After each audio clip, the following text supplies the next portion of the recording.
Sang istri habis olahraga dan pulang ke rumah. Sang suami sedang bergerak badan basah semua. Melihat di dalam rumah berantakan, sang istri tidak tahu. Semua itu karena suami dia membuat adegan palsu. Biasanya dia sangat malas. Tapi dia adalah ninja top dunia ini. Tiap pagi sang istri keluar dari rumah. Suami baru mulai latihan. Skill lemparkan pisau punya dia keren seperti dewa. Di luar ada siper dari ekspedisi. Tapi di saat bahaya, seluruh perusahaan akan mengungkapkan identitas ninja mereka. Hanya Kaguya tahu identitas dia. Tapi dia tidak tahu. Istri dia adalah master dengan semua master lain. Saat latihan pagi, sering ungkapkan kekuatan.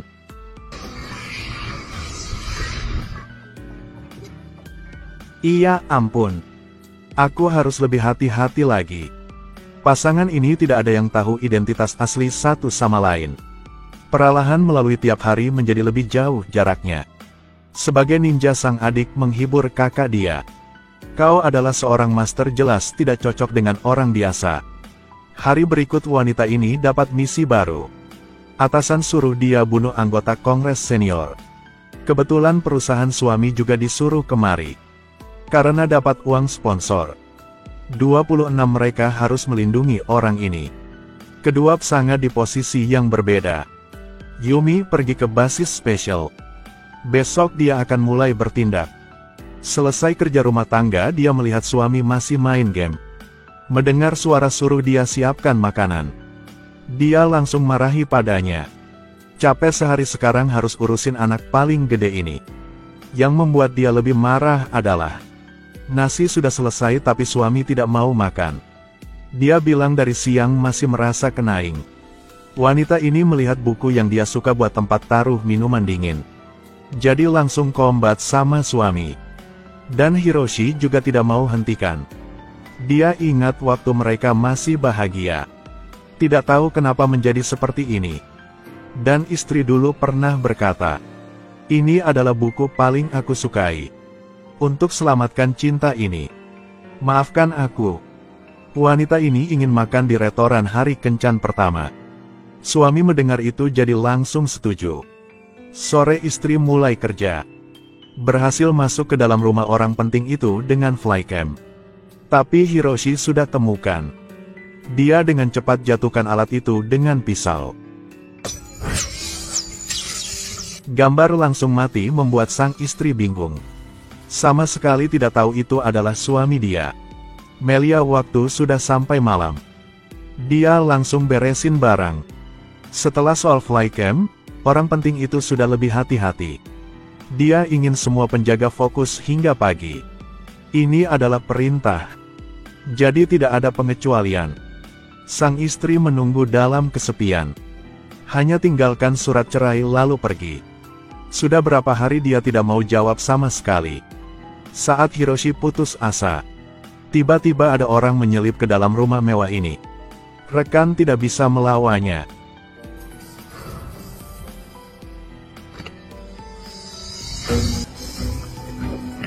Di jalan mencari, Hiroshi ingin menggunakan trik dia. Yang dia tidak tahu adalah, orang itu bisa menghindari dengan gampang. Coba melihat ini. Sang adik baru ingin buka pakaian untuk mandi. Tapi ada suara pria dari luar. Siapa itu? Siapa di luar? Melihat tidak ada jawaban. Dia takut hingga berak di celana. Dengan cepat ambil pakaian keluar untuk meriksa. Siapa sangka ruangan ini terlihat seperti kandang babi. Sekarang menjadi rapi. Gadis ini tidak tahu ada orang asing masuk ke dalam rumah dia. Tapi dia mencoba cari kemana-mana. Tidak temukan siapa. Sekarang dia melihat kunci rumah bermasalah. Jadi dengan cepat panggil tukang kunci datang. Suruh dia ganti kunci baru. Siapa hari itu terjadi yang aneh.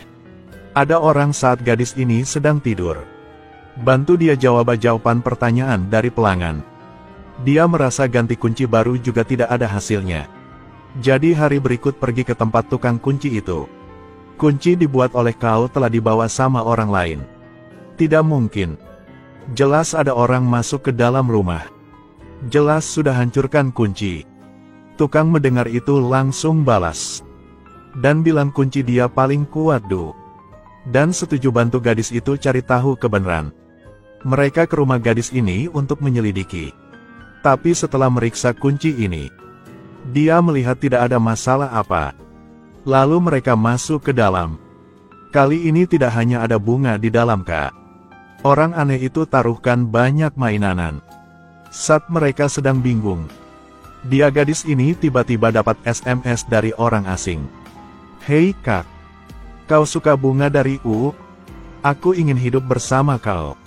Aku juga bersembunyikan satu hadiah. Kau mencoba carinya. Semoga harimu menyenangkan. Second gadis itu baru temukan. Saat dia buka pintu dan dua orang masuk ke dalam rumah. Ada orang asing menyelip ke dalam rumah sekali lagi. Ini adalah lantai 48. Pintu tidak kenapa. Bagaimana dia bisa masuk ke dalam? Untuk mencari tahu dengan cepat, tukang ingin melihat kamera. Siapa sangka sudah mencoba lihat berapa kali. Tapi tidak dapat temukan ada orang aneh masuk ke dalam gedung. Saat mereka jadi bingung, tiba-tiba melihat handuk yang masih hangat. Seperitnya sebelum mereka datang orang itu ada di sini. Tukang kunci melihat ini. Orang ini pasti sedang bersembunyi di dalam kamar. Jadi dia panggil orang untuk meriksa di sekitarnya. Tentu saja mereka baru melangkah pertama. Di dalam ada seorang pria muncul. Melihat dia perlahan keluar ruang tamu. Tidak hanya beresin sampah di meja. Lalu ambil ponsel kirim pesan untuk gadis itu. Hati-hati di jalan. Aku di rumah menunggumu. Tidak usah tunggu lagi. Kami ada di sini. Tidak boleh lari.